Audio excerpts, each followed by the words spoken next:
जैसे अब हम कैसे जानेंगे कि एक रूम में कितना स्विच लगाएं, कितना सॉकेट लगाएं। जैसे होता है नया नया घर बनता है और नए घर में आपको पता ही नहीं रहेगा कितने मॉडल का स्विच, कितने मॉडल का बोर्ड लगाना है, कितने मॉडल का नहीं लगाना है। तो हम देखेंगे एक रूम में क्या क्या उपकरण लगा रहता है। देखिए 2 फैन लगा हुआ है, 2 बल्ब, 3 बल्ब लगा है, एक टीवी लगा है, एक कूलर लगा है और एक फ्रिज लगा है। अब ये 5 चीज लगे हैं, और भी सामान बढ़ सकता है, घट भी सकता है। कैसे जानेंगे कि कितना उपकरण लगाना है? जैसे देखिए 2 फैन, अब ये 2 फैन के लिए 2 स्विच चाहिए कंट्रोल करने के लिए, ठीक है। 3 बल्ब, इसके लिए भी 3 स्विच चाहिए कंट्रोल करने के लिए, यानी कि 5 स्विच हो गया। अगर टीवी सॉकेट में लगाएंगे तो तीसरा एक सॉकेट है, सॉरी एक टीवी है, उसके लिए एक सॉकेट की जरूरत होगी, ठीक है। उसी तरह एक कूलर लगाने के लिए हमको सॉकेट की जरूरत होगी, फिर एक फ्रिज लगाने के लिए एक पावर बोर्ड की जरूरत होगी।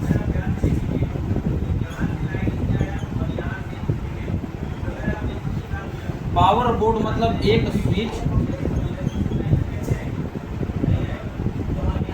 प्लस एक सॉकेट, मतलब ये पावर बोर्ड। जैसे आप लोग देखे होंगे कि एक स्विच एक सॉकेट का पावर बोर्ड आता है, वो चाहिए हमको फ्रिज चलाने के लिए। ये हमारा फ्रिज के लिए हो गया, ये हमारा कूलर के लिए हो गया, ये टीवी के लिए हो गया, ये बल्ब के लिए हो गया और ये फैन के लिए हो गया। मतलब हमको एक रूम में इतना सामान चलाना है, ये सामान चाहिए ही चाहिए। तो अब हम इसको मिटा के और इसको बोर्ड के सामने हम बताते हैं कैसे बनाना। ध्यान दीजिए, अब हमको बोर्ड बनाना है जिसमें हमको 2 जगह हो सकता है बोर्ड लगाइए, चाहे एक जगह बोर्ड लगाइए, उससे मतलब नहीं है। अगर आप 2 जगह करेंगे तो उसी बोर्ड को आधा आधा कर देंगे, हो जाएगा। जैसे ध्यान दीजिए, एक बोर्ड यहाँ पे है और एक बोर्ड यहाँ पे है, ये हमारा पावर बोर्ड हो गया।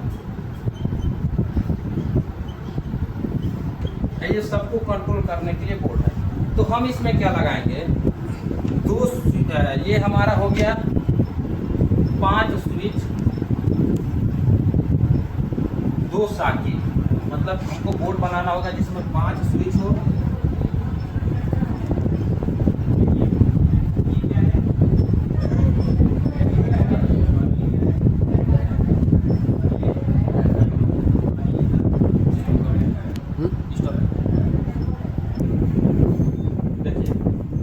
हमने बोर्ड बना लिया। किसके किसके लिए बोर्ड बनाया गया है? तो ये देखिए 5 स्विच जो 2 फैन को कंट्रोल करेगा, 3 बल्ब को कंट्रोल करेगा, ठीक है। उसके बाद ये 2 सॉकेट, एक टीवी के लिए एक कूलर के लिए। तो सॉकेट बनाएंगे तो इसको भी बंद और ऑन करने के लिए स्विच चाहिए ही। तो 2 स्विच, यानी कि पूरा मिला के इसके अंदर हमारा होगा 7 स्विच और 2 सॉकेट और एक पावर बोर्ड, और हमारे पास उपकरण जो है 2 फैन है, मतलब इसके अंदर 2 फैन। उसके बाद हमारे पास यहाँ पे 3 बल्ब है,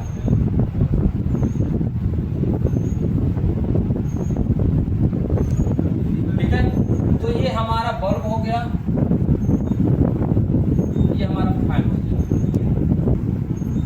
इसमें से भी दूसरा निकला रहेगा, इसमें से भी दूसरा रहेगा। अब हम पकड़ेंगे न्यूट्रल। तो पहले हम अर्थिंग सबको दे देते हैं। अर्थिंग किसको किसको देना होता है, तो सॉकेट के ऊपर जो टर्मिनल होता है उसमें हम देते हैं अर्थिंग। अर्थिंग का काम खत्म हो गया। अब फैन को अर्थिंग दे देंगे। तो हम ये क्या करेंगे, न्यूट्रल उठाएंगे और न्यूट्रल जिसको जिसको चाहिए उसको उसको दे देंगे। जैसे ध्यान दीजिए, हम न्यूट्रल सबको जिसको चाहिए उसको दे देंगे। यहाँ से हम इस सॉकेट को न्यूट्रल चाहिए, इस सॉकेट को न्यूट्रल चाहिए, दोनों सॉकेट को हम न्यूट्रल दे दिए। और यही न्यूट्रल ऊपर ले जाएंगे, फैन को दे देंगे, इस फैन को दे देंगे, बल्ब को दे देंगे, बल्ब को दे देंगे, बल्ब को दे देंगे, जिसको जिसको न्यूट्रल चाहिए था दे दिए। अब ये हमारा बगल में पावर बोर्ड है। पावर बोर्ड के लिए अभी हम अलग से वायर हो जाएगा और वही वायर क्या किया जाएगा, लगाया जाएगा। तो अब इसके अंदर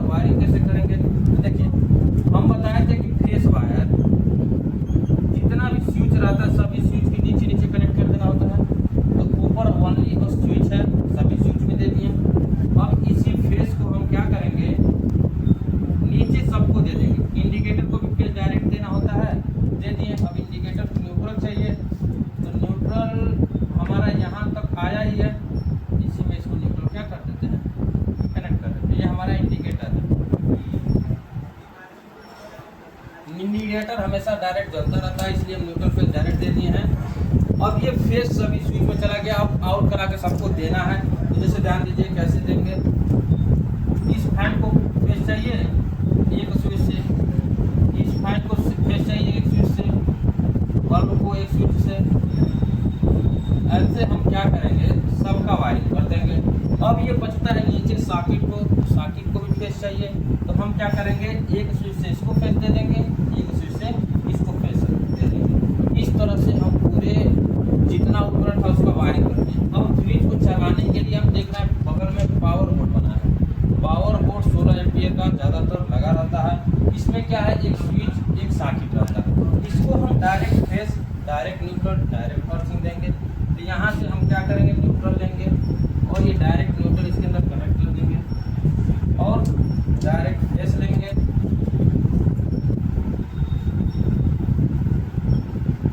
स्विच में कनेक्ट कर देंगे और स्विच से आउट करा के यहाँ पे कनेक्ट कर देंगे। अब ये हो गया वायरिंग। अब इसको अर्थिंग चाहिए, हम यहाँ अर्थिंग कनेक्ट कर देंगे। जो डायरेक्ट मेन हमारा बोर्ड जहाँ से अर्थिंग आ रहा है, यही अर्थिंग को उठा के यहाँ पे जैसे यहाँ तक आया है, इसी को कनेक्ट कर देंगे इसके यहाँ पर भी अर्थिंग मिलने लगे। ये सॉकेट से हमारा फ्रिज चलेगा, इस सॉकेट से हम कूलर चला सकते हैं, इस सॉकेट से हम चला सकते हैं टीवी, और बाकी के लिए उपकरण लगा है जो उसके लिए लगा है स्विच। इस तरह से हम घर का वायरिंग में किसी भी तरह का बोर्ड जो रहता है हम वायरिंग करते हैं। वायरिंग बहुत कठिन नहीं है। अब ये धीरे धीरे आगे बताएंगे कि इन्वर्टर के साथ वायरिंग कैसे करना है। तो पहले ये बताएंगे इन्वर्टर कैसे काम करता है, तो आगे के वीडियो में और भी तमाम सारी चीज़ें बताना है।